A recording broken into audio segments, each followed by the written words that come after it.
दोस्तों एसएससी बहुत सारे एग्जामिनेशंस कंडक्ट कराता है और स्टूडेंट भी हर एक एग्जामिनेशन की तैयारी करता है। बात यहाँ पर आती है कि हर एक एग्जामिनेशन का सिलेबस जो है वो डिफरेंट है कि नहीं है। स्टूडेंट हमेशा इस कंफ्यूजन में रहता है। तो अगर मैं रीजनिंग की बात करूँ तो एसएससी सीजीएल है, सीएचएसएल है, सीपीओ है, एमटीएस है, बहुत सारे एग्जामिनेशंस हैं। और स्टूडेंट क्या करता है कि जब भी कोई नोटिफिकेशन आया तो वो रीजनिंग को अगर पढ़ना चाहता है तो हर एक एग्जामिनेशन के लिए अलग अलग जगह सर्च करता है, अलग अलग बैचेस को देखता है, अलग अलग यूट्यूब पर क्लासेस को देखने को जाता है और वो कंफ्यूज हो जाता है कि इधर पढ़े कि इधर पढ़े, कहाँ पढ़े, क्या करें।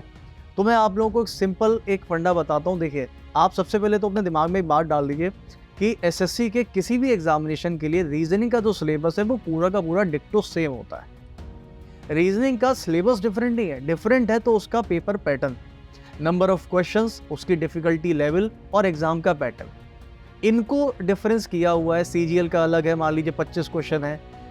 अगर मैं स्टेनो की बात करूं तो वहाँ पर 50 क्वेश्चंस हैं, किसी में 30 हैं, किसी में 25 हैं। अलग अलग नंबर ऑफ क्वेश्चंस है, डिफिकल्टी लेवल ऊपर नीचे जा सकता है, लेकिन जो सिलेबस है वो पूरा का पूरा सेम होता है। तो अगर आप एक बार अच्छे से रीजनिंग बेसिक से पढ़ लेते हो तो एटलीस्ट आप सभी एसएससी के एग्जामिनेशन के लिए प्रिपेयर तो हो चुके हो।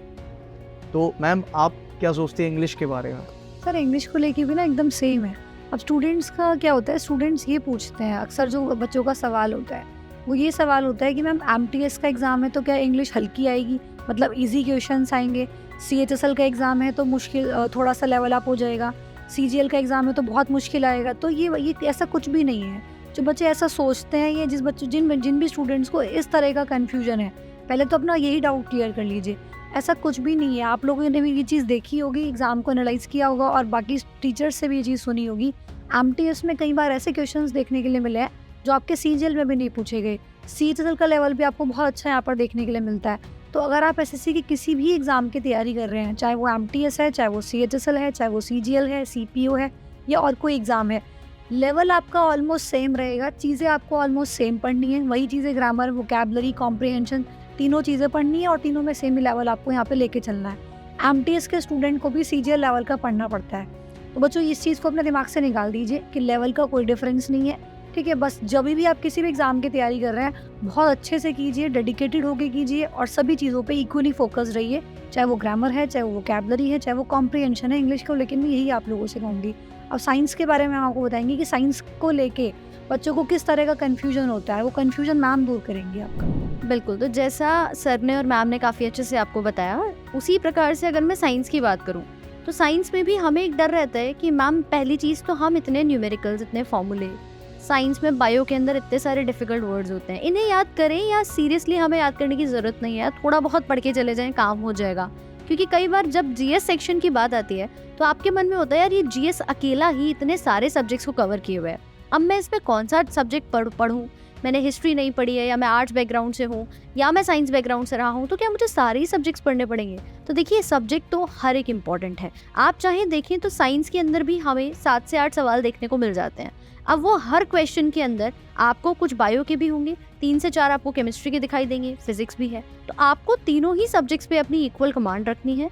प्लस जो हम पहले देखते थे कि रेलवेज में न्यूमेरिकल का पोर्शन ज़्यादा आता था फिजिक्स में, अब एसएससी के अंदर भी सेम पैटर्न आपको देखने को मिल रहा है। इस बार मेंस एग्जाम में भी न्यूमेरिकल्स आपके रहे हैं, तो हमें किसी भी पोर्शन को छोड़ना नहीं है। और रही बात कि याद कैसे करें, पढ़ें कैसे, तो सबसे पहले हम जब सिलेबस को देखते हैं तो आपको ये लगता है कि मैम सिलेबस सारे एग्जाम्स में ना सेम है, सब में एक ही चीज़ लिखी होती है कि साइंस इन एवरीडे लाइफ, या रोज़मर्रा की ज़िंदगी में हर जगह साइंस है, तुम्हारे खाने के पचाने से लेके तुम्हारे फ़ोन में क्लास देखने तक। तो आप प्रॉपरली अपने बायो, केमिस्ट्री और फिजिक्स को कम्प्लीटली हर एग्जाम के लिए और तीनों सब्जेक्ट्स को अच्छे से कवर कर सकते हैं। आपकी थ्योरी क्लासेस को देख करके अपने प्रीवियस ईयर क्वेश्चन से एनालाइज करना बहुत ज़रूरी है। जब तक हमें ये नहीं पता होता कि हमारे पैटर्न किस प्रकार से पूछे गए हैं, क्या क्वेश्चंस का लेवल रहा है हर एग्जाम के अंदर, चाहे मैं एमटीएस की बात करूं या सीजीएल प्रीलिम्स और मेंस की बात करूं, तो हमें एनालाइज करना है और उसी अकॉर्डिंग हमें करनी है यहाँ पर प्रैक्टिस।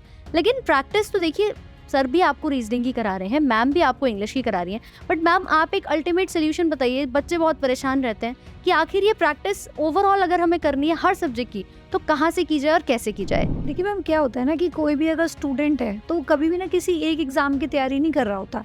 जैसे फॉर एग्जांपल जो CGL के लिए बच्चा तैयार कर रहा है, तो ऐसा तो है नहीं कि वो CHSL नहीं देगा या वो MTS नहीं देगा या वो CPO नहीं देगा। एक बच्चा अगर किसी एग्ज़ाम की तैयारी कर रहा होता है तो वो साथ-साथ और भी बहुत सारे फॉर्म्स भरता है और एक सरकारी नौकरी लेने का सपना देखता है, अपने सपने को साकार करना चाहता है, अपनी फैमिली को सेटल करना चाहता है। बहुत सारे उसके दिमाग में चीज़ें होती है कि मुझे कोई सा भी एग्ज़ाम क्रैक करके कैसे ना कैसे करके एक सरकारी नौकरी यहाँ पे ले लेनी है, ताकि मैं अपनी फैमिली को सिक्योर कर सकूँ। तो उसके लिए वो क्या करता है, हर एक फॉर्म भरता है। अब बच्चे के साथ समस्या क्या आती है, कई बार फाइनेंशियल इश्यूज़ की वजह से या बहुत सारे ऐसे कारण हो सकते हैं कि वो मतलब हर बार पढ़ना तो चाहता है, हर एग्ज़ाम को फिल भी करता है, लेकिन हर एग्ज़ाम को तैयार कैसे करे। अब CHSL आ रहा है तो भाई उसके लिए फिर अलग से बैच खरीदे, अब CHSL आ रहा है तो उसके लिए अलग से बैच परचेज़ करे, अब MTS आ रहा है तो अलग से करे, CPO आ रहा है तो अलग से करे। तो बच्चे के सामने ये बड़ी समस्या है कि हर एक एग्ज़ाम को लेके अब बार-बार फ़ीस आप पे कर रहे हो। तो इसी के लिए अभिनव मैथ्स पे आप लोगों को एक बढ़िया सा सॉल्यूशन यहाँ पे दे रखा है आप सभी लोगों के लिए, A to Z pack. A to Z pack के अंदर आपको सिर्फ एक बार एनरोल करना है और उसमें एक बार एनरोल करने पे सभी बैचेस का सब्सक्रिप्शन, सभी बैचेस का एक्सेस मतलब आप लोगों को मिल जाएगा। फिर पूरे साल की टेंशन खत्म है।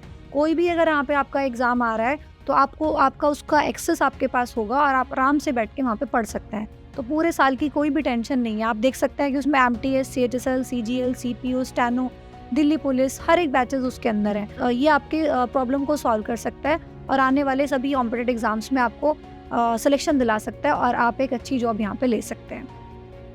और आपको सर बताएंगे कि क्या और अच्छा कर सकते हैं आप अपने एग्ज़ाम के लिए। दोस्तों आज ही एनरोल करिए A to Z पैक में।